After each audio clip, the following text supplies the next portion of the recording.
you gonna ask Elon to unban your Twitter account? Oh, what? Am I gonna ask him to? Why do you think he bought Twitter in the first place? You fucking idiot. Thoughts on Meta earnings? We are about to dollar cost average so much lower, guy. Listen, here's the reality, okay?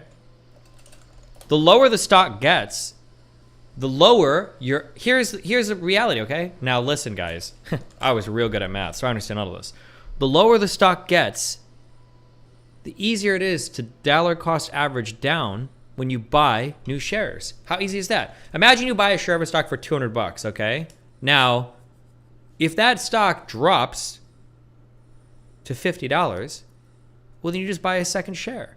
And now, instead of having a stock that you bought for $200 that's worth $25 or $50, now you've got two stocks that are worth about $125, okay? So it's still kind of bad, but you're bringing the average down, okay? You smooth out the curve. Smooth out the curve over a period of time. 22% drop in a day, though. Unbelievable. Oh my God. I want to buy more. I think we should buy. I think we should go in. I think we should go in for another 80K, guys. What do we got in our checking account right now? Let's check. Okay, we got some money in there. How's our Vanguard account doing? Let's check our investments. It's been a it's been a rough year. It's been a rough year for the whole market. Oof. Oh, I have more money here than I thought. Okay. Okay. Oh, I bought some of that international shit. How's that doing? Hold on, let's check. Let's check. How's our international fund going? VT! Buoy. Is that what it's called? Buoy? Buoy my portfolio, please? It's doing okay. All right. Let's not worry about that for now. Dude. Okay, we need to... It's time... Listen, VR was fun. It's time to leave. Time to dump that shit. The problem is, Mark Zuckerberg is thinking... Mark Zuckerberg took an Econ 101 class. And he's thinking like, okay, well, how do you build a successful company? Well, let's think. Find new areas of the market, invest money in R&D, and innovate a new product that the market wants. That the market doesn't even know they want yet, okay? Wrong! Here's some help.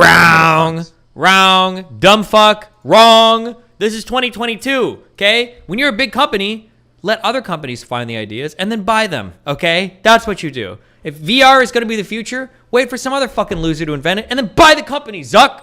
That's what you did with Instagram. That's what you did with WhatsApp. But just find people that are already doing good shit and buy them, okay? Be the monopoly I know you can be, okay? Oh, about that. Don't do your own R&D for this one, Chief.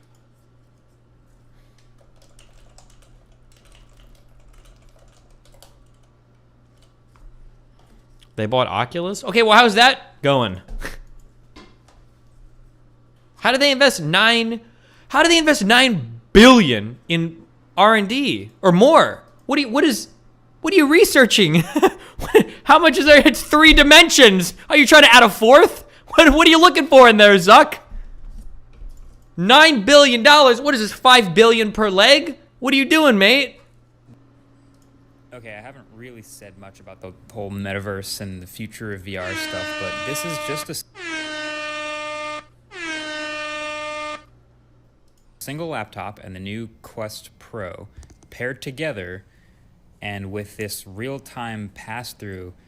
I mean, say what you want about the whole vision, but I don't know, if you throw enough money at something, you can make a pretty technically impressive thing. It's just taking 3 monitors with you everywhere you go.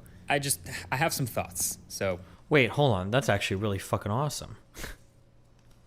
Wait, what?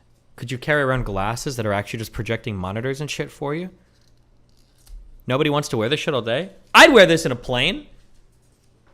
If I could put on a headset in a plane and have 2 or 3 monitors in front of me on my laptop. Also, think of the energy savings too. You wouldn't have to run the whole monitor or whatever. You can make the laptop smaller, less battery. Expect a full video, but yeah, sheesh. Stephen, you need to stop delaying the inevitable. Huh. The rift is calling.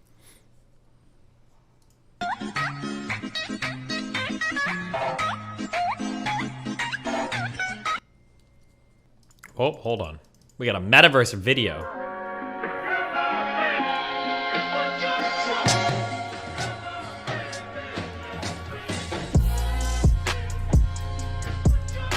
Somebody tell me why this was never in any of Meta's presentations. How is me putting a phone camera in the Quest Pro headset the most compelling demo of VR I've seen in like the last 5 years? But I have some hot takes on this whole metaverse thing that I kept to myself for a little while, but I think it's finally time to share them, so buckle up.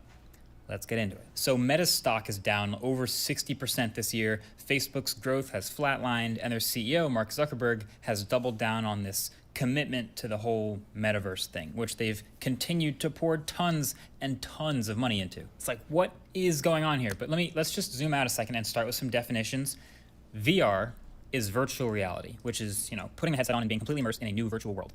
AR is augmented reality, which is overlaying virtual things on top of the real world. We use that a lot in this video. Those two things, though, are both particularly hard to demo. You kind of have to try it and use it to actually understand and appreciate it. So I know there's a lot of curiosity about VR, especially lately, and it can be kind of hard to tell if it's like just another trend in tech, like 3D TVs, whatever happened to those, or if it's actually the future that we'll all be living in, like Ready Player One, or maybe more like WALL-E. Hard to tell. Either way, there's basically one visible mega company that's clearly pushing all their chips in on this definitely being our future, and that's Meta, formerly known as Facebook, with their CEO, Mark Zuckerberg. This guy right here. And he explained to me many times that they really believe in this metaverse thing, and he showed me all this Quest Pro stuff right before it was announced on stage, so I got to form my opinions on it before the slightly more cringeworthy presentation version we've all seen. The metaverse might have a pretty terrible reputation already, but let's try to take a step back, look at it objectively like a piece of tech, shall we? So like I said, VR is one of those things you kind of have to try to understand and appreciate, but also the spectrum of how much people care about the metaverse is hilarious, like all the way from not caring at all and never having tried VR in their life, all the way to like serious believers, like companies hiring a chief metaverse officer and the metaverse being in every headline, and just like a weird obsession with it. So it can be kind of hard to give a single answer to this, but I actually think it's pretty simple. The internet, as we have it right now, is mostly controlled by two things: ads and devices. So if you control the ads, then you're the one connecting people to the things that they buy. That's basically what Google does. Like Google's job is to know everything they possibly can about people and then show them ads for things, not just on Google search results, but all over the internet with Google AdWords. Pretty much every company in the world who does online advertising pays Google to do it for them. So for as much as we talk about like the Pixel and Google Chrome and Android on this channel, Google is at its core an ads business. And then if you control the devices people use, then you very much have control over what makes it to people's eyeballs. Facebook has wanted to make a popular device, but they don't make one. Trust me, they've tried. But now in 2022, as popular as Facebook is, they have clearly saturated the market. They've peaked. They've begun their inevitable, very slow decline, and so they've made their bazillions of dollars. But now, with things like the iPhone adding that Ask App Not to Track button, that took a multi-billion-dollar chunk out of Facebook's ads business. Didn't really hurt Google as much because people still go to google.com and type in a box what they're looking for. Google still knows a lot about people. So bottom line is Facebook is accepting that L. They dominated the early parts of the internet, and that was great. But now the slow decline has begun, and they're moving on to the next big thing. And if you could look all around at all the technologies that could maybe be the next big thing, that one thing that keeps bubbling back up to the surface has been VR and AR. And so Facebook, Meta, can control as much of this VR future as possible, the software, the hardware, the ads, the things that make it people's eyeballs, then they will regain the control and the money that they're after. So cue them rebranding themselves to Meta and pouring billions and billions of dollars into that exact mission. Okay, so this might be kind of a hot take, but the Meta Quest Pro, this headset, is $1,500, and I'll explain the thinking behind that in a second, but it is actually pretty good. It's a pretty good, technologically speaking, a pretty good headset. It is much more comfortable than a lot of others I've tried, so they've split the components now between the displays and lenses in the front, and speakers and buttons through the middle, and then the battery at the back. It is lighter than it looks, but I think it's more about the balance and the weight here. You can see, it feels like the balance point is right in the middle there, which is better. But then you put it on, and you look like this. Here you go. Boom. And without the blockers on the side, there is a little bit of a gap, and you do have peripheral vision light coming in from the sides and not the top. Inside, there's a custom Snapdragon XR2 Plus processor, 256 gigs of storage, 12 gigs of RAM, and then a slimmer set of displays and lenses. And then the screens inside are giving you 1920 by 1800 per eye at up to 90 FPS. And it can do this decent full color pass-through with the 10 sensors and cameras scattered around the outside. It's not the best pass-through I've ever seen, but it does work. It lets you feel like you're in a normal environment. Plus, there's these new Touch Pro controllers, which have cameras and sensors of their own, and they all charge on a single dock through some pins, which we'll be doing often because sadly the headset does just have like a 1.5 hour battery life when unplugged. But then there's also a suite of sensors on the inside facing your eyes, facing your face for face tracking. Okay, right now I'm looking at an alien face. But a little bit more interesting than that is the alien face is in real time showing what the headset sees my face doing. And so every expression that I make, every little facial movement, the eye movements, it's kind of a lot of the little things too, like the little muscles on your face that move when you talk and you make little micro expressions. So if I was in a virtual world and trying to convey emotions to another person, then they would see everything. That's pretty cool. VR and AR both work pretty well through this headset, but at the end of the day, it still is a pretty chunky, it's a pretty big headset. It doesn't fold down either, so if you want to travel with it, you need like a bag or a backpack. This version might not be tempting to you. Zuckerberg keeps telling me, people buy a new $2,000 machine as their desktop computer all the time, and this is maybe a replacement for that someday, but this might not be tempting to you. But theoretically, in a couple of years, a new version of it is much, much smaller, closer to like a regular pair of glasses, and then even further down the road, another version is even smaller, maybe lightweight like Google Glass used to be back in the day, and then eventually, it's an incredible, actually portable piece of tech. And so, theoretically, if you pour enough money and talent into something, it can become amazing. Which leads me to my next point. This is the real question here. Every time I see a new VR headset pop up, whether it's this like Pico Pro headset or the Meta Quest Pro or anything like that, the question is always like, is this VR thing really actually gonna be the future? Like, it's cool with tech and it works and everything, but are we actually gonna be spending meaningful time in VR at some point? And the answer, of course, depends on who you ask, obviously. I feel like I've noticed the younger the person is that you talk to, the more likely they are to want to give VR a chance or to try it more often. But if you ask Meta, if you ask anyone in leadership at Meta, the answer is yes, absolutely 100%. This is the future that we're all going to be living in, using VR all the time. Metaverse for sure. Now, of course, they have to believe in that because the whole company is a huge ship barreling in that exact direction. But also watching the presentation of everything at the Meta Connect keynote, as miserable and awkward as it was, the more you watch, the more it kind of crystallizes their whole plan. for me. Basically, step 1, think of all the things people normally do on the internet. Step 2, make those things in VR and then pour tons of money into them. And then that's kind of the whole plan. If you get the time and you actually get to watch through that presentation, it happens over and over again, where basically they realize that people do certain things in real life, and then they want to bring that thing into VR. Oh, you'd like to do this? Here's a VR version. Oh, you do this other thing? Here's a VR version. Over and over again. And ideally, for them anyway, convincing people to use the VR version just will become a matter of making the VR version really, really good. Hopefully, better than the real life version. And that's where I think my hot take comes in, which is that some of these VR applications are actually scary good and starting to look better than the non-VR version. And for Meta, if they can get enough of these things to be real, then they'll be making this metaverse thing happen. Gretchen, stop trying to make this happen. It's not going to happen. Okay, so some are easier than others, right? Gaming, yeah, we've got some good games already in VR. Now, we gotta work on getting more, like a better variety of games, better fidelity, etc., more immersion. And pouring money into this ecosystem will entice developers to rapidly improve games and make better games, which is awesome. But there's more to life than just games. What else do people do all day in 2022? Zoom calls? Okay, perfect. Yes, they've got Zoom calls, but better. They've built an entire virtual meeting room experience where you can do video conferencing in VR with other people. So, some of your friends or coworkers don't have VR headsets, that's fine. They'll show up as a floating video feed in the metaverse. But now with a bunch of people in meetings, you can talk to the people around you. You can do breakout meeting rooms instantly, really good immersive presentations, etc. Now, currently, as you can tell, these are all using these avatars. And these, I think, are bad. They're pretty cringy. I mean, you can customize them, of course, with a bunch of different things, different hair and features and outfits and piercings, etc., which is kind of neat, sure, but you still end up feeling like a metaverse meeting is just a bunch of Mii characters from Nintendo Wii.